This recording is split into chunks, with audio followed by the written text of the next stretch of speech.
है तो लोग इस पर कीचड़ उछाड़ते हैं कि कन्हैया कैसा भगवान था जो लड़कियों के वस्त्रों को चुरा ले गया।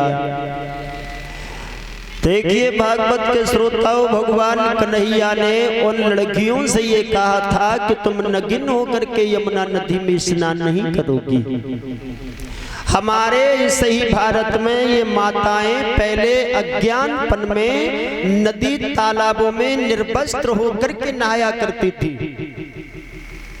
और नारी को यहाँ तक बताया है वेद के अनुसार कि स्त्री की कमर तक यदि नदी में जल है तो नारी को नहीं घुसना चाहिए।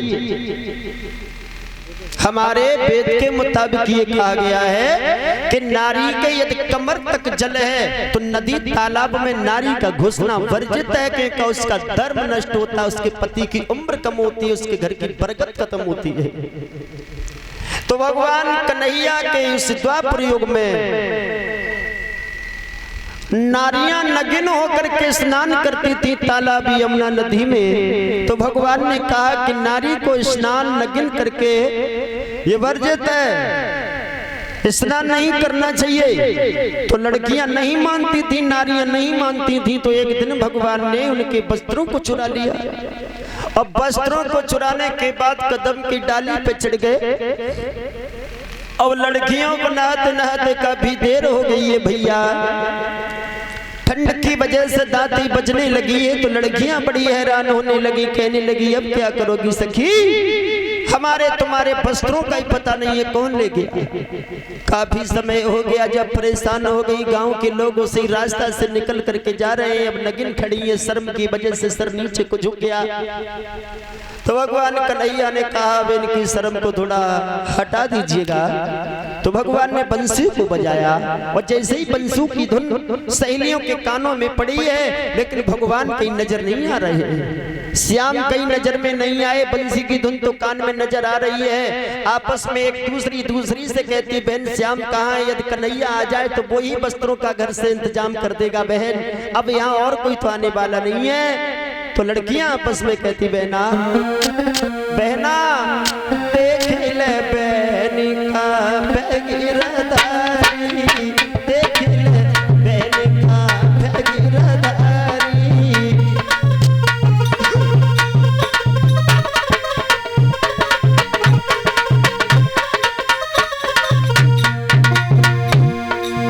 आपस में कह रही है बहन नजर घुमा के देख कन्हैया कहीं नजर तो नहीं आ रहे क्या।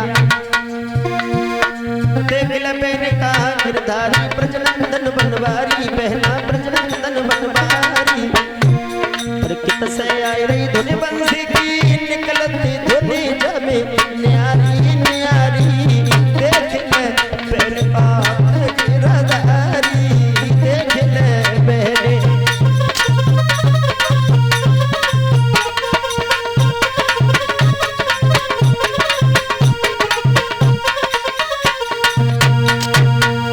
आपस में लड़कियों ने विचार किया है, तब तक एक लड़की की नजर भगवान पर पड़ गई। बोली सखी देख, हमारे तुम्हारे वस्त्रों को कोई और नहीं ले गया, वो नंद को लाला बड़ो ढी ठहरी कन्हैया, वो हमारे वस्त्रों को लेकर के कदम की डाली पर बैठा है।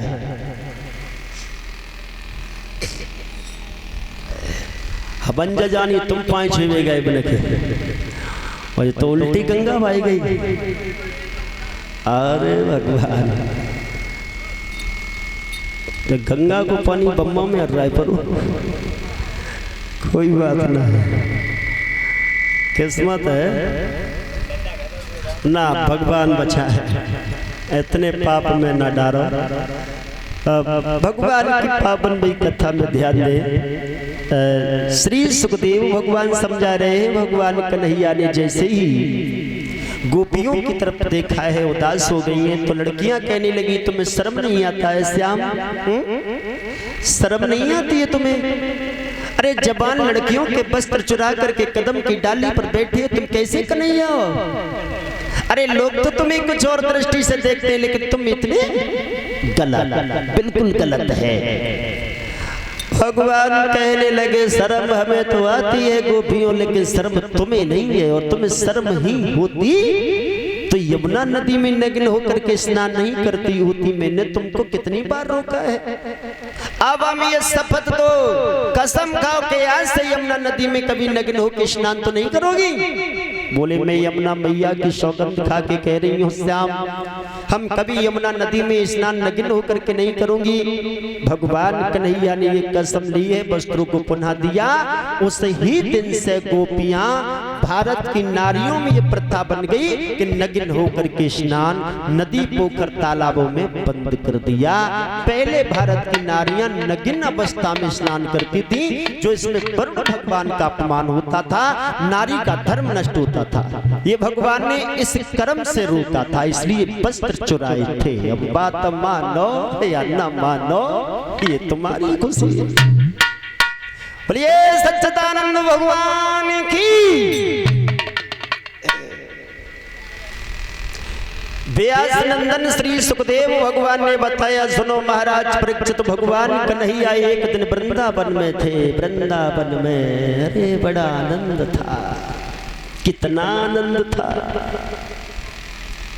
एक बार ऐसा हुआ कि मैया यशोदा सभी ब्रजवासी लोग बड़े सुंदर सुंदर पकवान बना रहे थे। ये दृश्य उस दिन भगवान ने देखा था वृंदावन में। बड़े सुंदर सुंदर पकवान बनाए जा रहे हैं। तो एक दिन भगवान कन्हैया ने मैया यशोदा से पूछा, मैया मैया मैया ये आज नया उत्सव और किस लिए मनाया जाता है।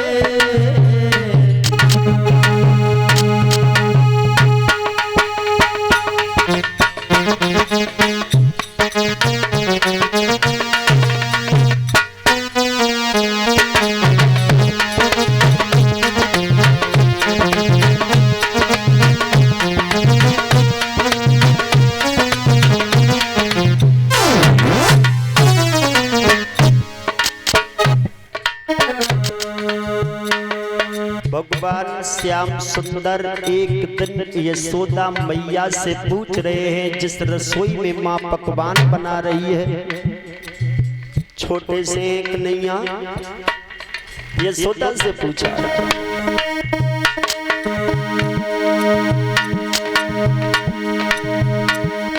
मैया ये आज नया उत्सव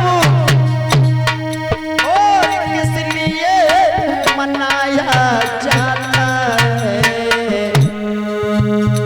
किनके स्वागत सत्कारों को हिस्सा मान सजाया जाता है।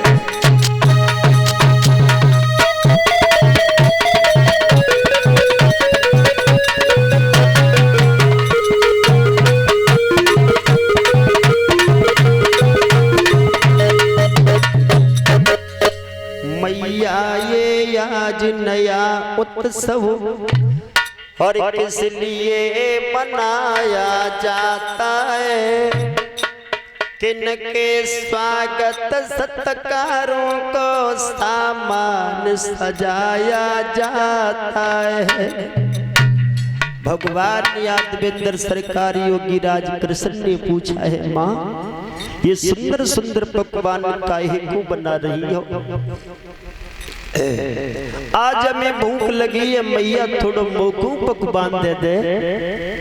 तो यशोदा बोली है, लाला ये पकवान पूजा मैया करने के लिए बना रही हूँ, और तू बाकी बात हमें नहीं पता है, तू अपने बाबा से पूछ ले लाला। कन्हैया कहने लगे, मैया बाबा से तो बाद में पूछूंगा, मुझको भूख लगी है, थोड़ा सा खिला देना। नहीं लाला, जब तक हम पूजा नहीं कर लेंगे तब तक हम तुझे पकवान दे नहीं सकती हूँ। कन्हैया कहने लगे, मैया हमसे बड़ो देवता को है, जाको लाला भूखो घूम रहो है और मैया पूजा कर बे जाब है। धन्य है मैया। और तुमने देखा होगा रसोई में जब माताएं भोजन बनाती हैं तो बच्चे जब अपनी हट पकड़ जाते हैं ना, तो माँ कितना भी मारे, कितना भी पीटे, कितना भी डांटे, वो लाला रूठी को तो रूठी चाहता है। ऐसे ही भगवान रूठ गए, मैया तेरो लाला भूखो फिर रहो है, तू पकवान जन किनको बनाई रही है, हमें दे देना। भगवान जब नहीं मानते हैं ना तो यशोदा मैया नंद बाबा से आवाज लगाई के बोली, ओ लला के बाबा, अरे ये त्यारो लाला नहीं मार रहे है, अपने लाला को समझाओ। आवाज लगाई के बोली कि अपने लाला को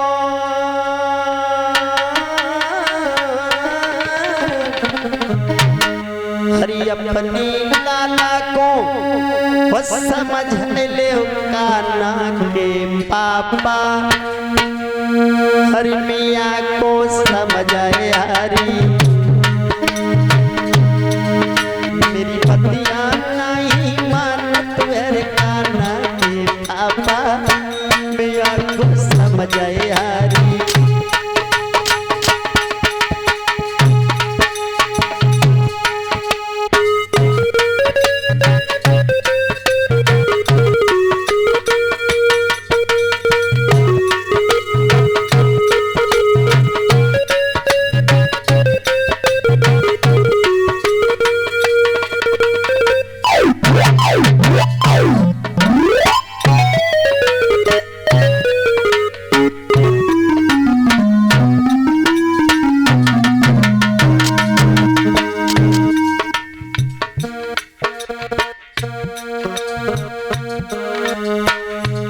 भगवान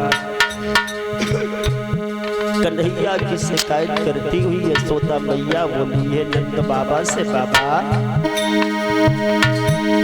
अपने लाला को समझ लो काना के पापा, मिया को समझ आए यारी मेरी पतिया नहीं मान तुझे काना के पापा, मैं तो जाए पते आए हारी।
अपने लाला को समझ आए लो काना के पापा, मिया को समझ आए हारी, समझ आए हारी, समझ आए हारी।